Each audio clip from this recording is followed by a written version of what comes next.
Opposition کا پہلا جلسہ ہو گیا, لوگ نکل آئے, اچھا ہو گیا. لیکن اس جلسے سے میاں نواز شریف کی پاک فوج کے خلاف تقریر سے پاکستان نہیں بلکہ ہمارا دشمن بھارت خوش ہوا. گھر کی باتیں گھر ہی میں ہوتی تو بہت اچھا ہوتا, لیکن باہر بیٹھ کر اپنی ہی فوج پر چڑھائی, ملک دشمنوں کو خوش کرنا نہیں تو اور کیا ہے. میاں نواز شریف کی بیٹی مریم نواز کہتی ہیں کہ بھارت ایسی باتوں سے خوش نہیں ہوتا, بلکہ بھارت تب خوش ہوتا ہے جب سابق وزیر اعظم کے خلاف مقدمے بنتے ہیں. مریم نواز کا فلسفہ انہیں مبارک. لیکن میں بتاتی ہوں کہ بھارت کب خوش ہوتا ہے. بھارت اس وقت خوش ہوتا ہے جب آپ فوج کو کمزور کرتے ہیں. بھارت اس وقت خوش ہوتا ہے جب فوج کو سیاست میں گھسیٹ کر متنازع بنانے کی کوشش کی جاتی ہے. بھارت اس وقت خوش ہوتا ہے جب ڈان لیکس کی جاتی ہے. بھارت اس وقت خوش ہوتا ہے جب ممبئی حملوں کی ذمہ داری اپنے لوگوں کے سر ڈالنے کی کوشش کی جاتی ہے. بھارت اس وقت خوش ہوتا ہے جب بھارت میں حملوں کے لیے لوگ پاکستان سے جانے کی بات کی جاتی ہے. بھارت اس وقت خوش ہوتا ہے جب اجمل قصاب کو پاکستانی بنا دیا جاتا ہے. بھارت اس وقت خوش ہوتا ہے جب پٹھان کوٹ کے حملے کی FIR گجرانوالہ میں کاٹ دی جاتی ہے. بھارت اس وقت خوش ہوتا ہے جب بھارت جا کر آپ مودی سے تو ملتے ہیں لیکن حریت کانفرنس کو ملنے سے انکار کر دیا جاتا ہے. بھارت اس وقت خوش ہوتا ہے جب اوفا ڈکلیریشن سے کشمیر کا ذکر نکال دیا جاتا ہے. بھارت اس وقت خوش ہوتا ہے جب نیپال میں ملک کا وزیر اعظم بند کمرے میں اکیلا مودی سے ملاقات کرتا ہے. بھارت اس وقت خوش ہوتا ہے جب نریندر مودی رائے ونڈ میں آ کر سالگرہ کا کیک کاٹتا ہے. بھارت اس وقت خوش ہوتا ہے جب مودی کو ساڑیوں کے تحفے بھیجے جاتے ہیں. بھارت اس وقت خوش ہوتا ہے جب سجن جندال جیسے لوگ بغیر ویزے کے آپ سے ملنے مری تک جاتے ہیں. بھارت اس وقت خوش ہوتا ہے جب آپ وہی بیانیاں لے کر چلتے ہیں جو بھارت لے کر چل رہا ہے. اور بھارت تب خوش ہوتا ہے جب 3 بار کا وزیر اعظم بھرے جلسے میں پاک فوج کے سپہ سالار پر الزامات کی بوچھاڑ کرتا ہے. ایک اور حقیقت یہ بھی ہے کہ بھارت اس وقت بھی خوش ہوتا ہے جب پاکستان میں مہنگائی ہوتی ہے, بے روزگاری ہوتی ہے اور حکومت عام آدمی کو ریلیف دینے میں ناکام ہوتی ہے. آپ اگر وزیر اعظم عمران خان کی جگہ اس وقت وزیر اعظم ہوتے, کس طرح ان مسائل کو حل کرتے, کیا حل دیتے آپ؟ میں اپنا منہ بند رکھتا, یقین کریں. بہت ہی نہیں کرتے آپ, یہ حل ہے. بالکل میں منہ بند رکھتا اور 24 گھنٹے کام کرتا. کارکردگی دکھاتے. یہ ہمارے وزیر اعظم کا کمال ہے کہ جب منہ کھولتے ہیں ملک کی تباہی شروع ہو جاتی ہے. وہ کہتے ہیں جی میں بجلی کنٹرول کروں گا, بجلی ختم ہو جاتی ہے, بجلی مہنگی ہو جاتی ہے. جس چیز کا نام لیتے ہیں وہ نیچے جاتی ہے. اس لیے منہ بند رکھیں. ہمیشہ یہ اصول ہوتا ہے کہ بات کم کریں, سننا زیادہ چاہیے, کام اس سے بھی زیادہ کرنا چاہیے. یہ زندگی کے اصول ہیں. سر اس طرح اس حکومت کو چلتا کر کے آپ کس کا بھلا کر رہے ہیں, آئین کی پاسداری کر رہے ہیں آپ. یہ حکومت چلی گئی ہے.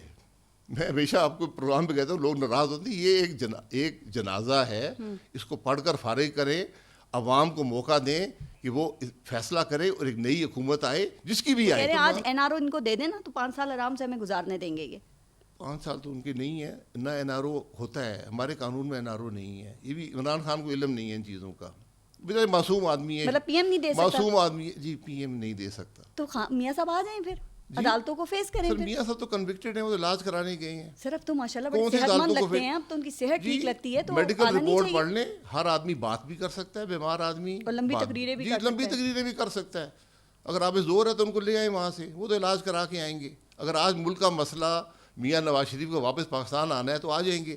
آپ وعدہ کر لیں کہ کل آٹا 35 کا بکے گا اور چینی 53 کی بکے گی, بجلی کے بل آدھے ہوں گے, گیس کے بل 1/3 ہوں گے, تو میں خود نواز شریف صاحب کو زبردستی اگر نہ بھی مانے پکڑ کے لے آؤں گا. ہر ایک سے جواب لے سکتے تھے, اس کو اکاؤنٹیبل کر سکتے تھے, عوام کے سامنے چیزیں لا سکتے تھے. آپ نے کیوں نہیں کیا؟ آپ ٹروتھ کمیشن بنا دیں, میں پبلک کے سامنے بتا دوں. اس وقت ڈر لگتا ہے سر, کوئی خوف زدہ ہوتا ہے. سر ڈر کی بات نہیں ہوتی. میں یہ کہہ رہا ہوں کہ پرائم منسٹر کو بہت سی باتوں کا علم ہوتا ہے. اور چیف ایگزیکٹو ہوتا ہے. میں پھر گزارش, چیف ایگزیکٹو ہوتا ہے, جو اس کی جو حیثیت ہے میں جانتا ہوں.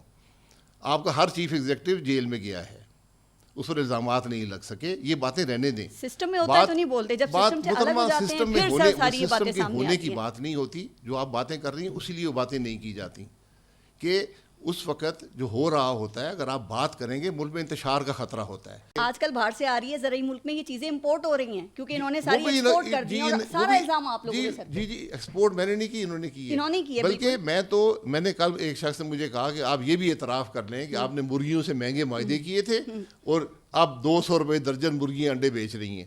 تو میں نے کہا یار میں اعتراف کر لیتا ہوں, مجھے سزا دے دیں, لیب میں کیس درج کریں کہ شاہد عباسی نے مرغیوں سے سودا کیا کہ 200 روپے کے انڈے تم 2020 میں بارودی سرنگ لگا کر کرنا. ٹروتھ کمیشن کی بات کی اور واقعی بننا بھی چاہیے, بالکل صحیح آپ کی سجیشن ہے.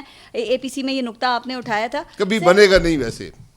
تو پھر آپ کس یقین سے جی کہہ رہے ہیں کہ میں یہ کر رہا ہوں، وہ بھی آپ کو ٹروتھ کمیشن ہی بتائے گا کہ کیوں ملک میں ٹروتھ کمیشن نہیں بنے گا. اچھا، کیا اس ٹروتھ کمیشن میں میاں صاحب کی بیماری اور لنڈن جانے کا ٹروتھ بھی سامنے آئے گا؟ سارا کچھ سامنے آئے گا.